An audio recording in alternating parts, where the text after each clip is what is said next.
আসসালামু আলাইকুম, সবাইকে স্বাগত জানাচ্ছি নাজমাস রেসিপিস অ্যান্ড ব্লগ চ্যানেলে ঈদ স্পেশাল শিক কাবাব বা বিহারি কাবাব রেসিপিটি দেখার জন্য। আমাদের দেশে কিন্তু এটি শিক কাবাব নামে বেশি পরিচিত। রেস্টুরেন্টগুলোতে বা ফাস্টফুডগুলোতে এই শিক কাবাবটা কিন্তু অনেক বেশি জনপ্রিয়, যেটা স্ট্রিট ফুড হিসাবেও চলা যায়।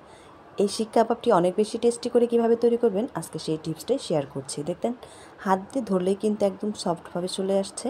তো পারফেক্ট রেসিপি পেতে পুরো ভিডিওটা দেখবেন। এর জন্য নিয়ে নিয়েছি এখানে পরিমাণ মতো লবণ, 1 চামচ ধনিয়া, হাফ চামচ হলুদের গুঁড়ি, 1 টেবিল চামচ মরিচের গুঁড়ি, 1 চামচ ভাজা জিরা গুঁড়ি, 1/4 চামচ জর্দা রং।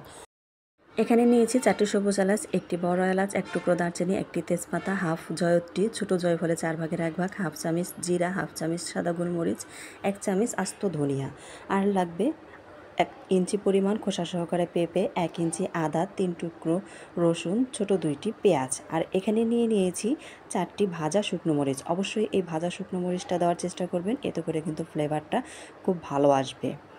1 টেবিল চামচ পানি দিয়ে আমি সম্পূর্ণ মশলা একটি ব্লেন্ডারে ব্লেন্ড করে নেব। এখানে নিয়েছি হাফ কাপ পরিমাণ পেঁয়াজ বেরেস্তা, 2 টেবিল চামচ পরিমাণ মিষ্টি দই, আপনারা চাইলে টক দইটা ব্যবহার করতে পারেন।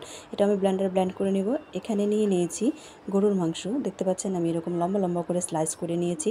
খুব বেশি মোটাও না আবার খুব বেশি পাতলাও না। এখানে হাফ কেজি পরিমাণ গরুর মাংস রয়েছে।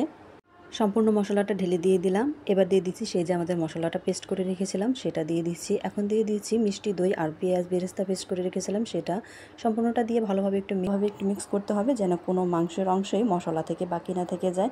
আমি কিন্তু বারবারই একটা কথা বলে থাকি আপনাদেরকে, অবশ্যই মাখানোর প্রসেসটা খুব ভালোভাবে করার চেষ্টা করবেন। আমার মাখানো হয়ে গিয়েছে। এখানে দিয়ে দিচ্ছি হাফ কাপ পরিমাণ সরিষার তেল। অবশ্যই সরিষার তেল দেবেন। সরিষার তেলটা দিয়েও আবার একটু ভালো করে মাখিয়ে নিচ্ছি। ভালোভাবে পুরোটা মাখিয়ে নিয়ে মশলাটা সম্পূর্ণ দিক থেকে কেচে এনে উপর দিয়ে আমি আবারও 2 টেবিল চামচ পরিমাণ সরিষার তেল দিয়ে দিচ্ছি, যেন উপরটা ড্রাই না হয়ে যায়। সম্পূর্ণ মাংসের উপরে তেলটা ছড়িয়ে দিয়ে এখন আমি একটি র্যাপিং পেপার দিয়ে এটা ঢেকে রেখে দেবো সারা রাতের জন্য। আপনাদের হাতের কাছে যদি সময় না থাকে অন্ততপক্ষে 4 থেকে 5 ঘন্টা এটা মেরিনেট করার চেষ্টা করবেন। আর যে পেঁপেটা দিয়েছি এই পেঁপেটার কারণেই কিন্তু মাংসটা খুব বেশি সফট হবে। সারা রাত পর আমি এটা ফ্রিজ থেকে বের করে নিয়েছি। দেখতে পাচ্ছেন কি সুন্দর হয়েছে। এখন আমি এরকম কিছু শাসলিকের কাঠি নিয়েছি, যেটা আমি 10 মিনিটের মতো পানিতে ভিজিয়ে রেখেছিলাম। আবারও একটু ভালোভাবে মাংসগুলোকে মিক্স করে নিচ্ছি সম্পূর্ণ মশলার সাথে।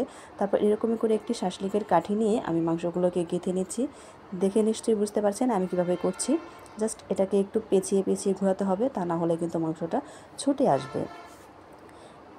জাস্ট পেঁচিয়ে ঢুকিয়ে নেবেন, যেন কোনো মাংস ঝুলে না থাকে। ঝুলে থাকলে কিন্তু মাংসগুলো ছুটে আসবে।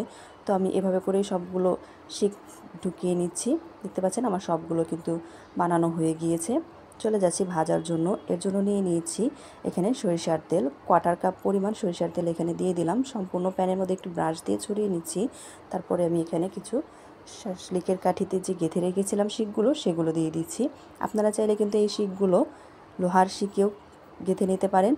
সেই ক্ষেত্রে কয়লার চুলাতে আপনাদের করতে হবে। আর কয়লার চুলাতে করলে অবশ্যই আপনাদেরকে কিন্তু লোহার শিকেই করতে হবে। তো ঢাকনা দিয়ে ঢেকে রেখে দিয়েছিলাম। 2 মিনিট পর আমি ঢাকনাটা তুলে একটু উল্টিয়ে দিচ্ছি। এভাবে করেই কিন্তু কিছুক্ষণ পর ঢাকনা দিতে হবে আর এরকমভাবে উল্টে দিতে হবে।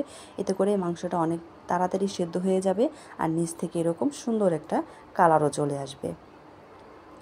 আমি উপর দিয়ে একটু তেল ছড়িয়ে দিচ্ছি। যখনই দেখবেন উপরটা একটু ড্রাই হয়ে যাচ্ছে তখনই ব্রাশ দিয়ে এরকম করে একটু তেল দিতে হবে, এতে করে আর উপরটা ড্রাই হবে না।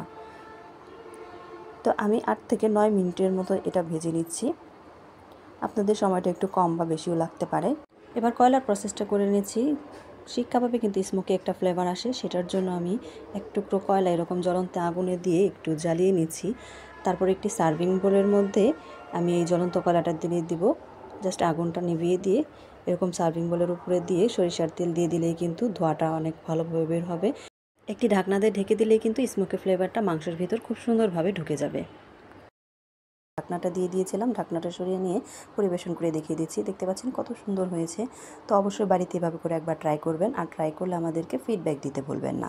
মাংসটা ধরলেই কিন্তু একদম সফটভাবে খুলে আসবে আর মুখে দিলে এটা কিন্তু একদমই মোলায়েমভাবে মিলে যাবে, যেটা আপনারা বাসায় তৈরি করলেই বুঝতে পারবেন। তো আজকের মতো এ পর্যন্তই। সবাই অনেক বেশি ভালো থাকবেন। ভিডিও ভালো লাগলে একটি লাইক দিয়ে যাবেন। দেখা হবে অন্য কোনো ভিডিওতে। আজকের মতো এ পর্যন্তই। আল্লাহ হাফেজ।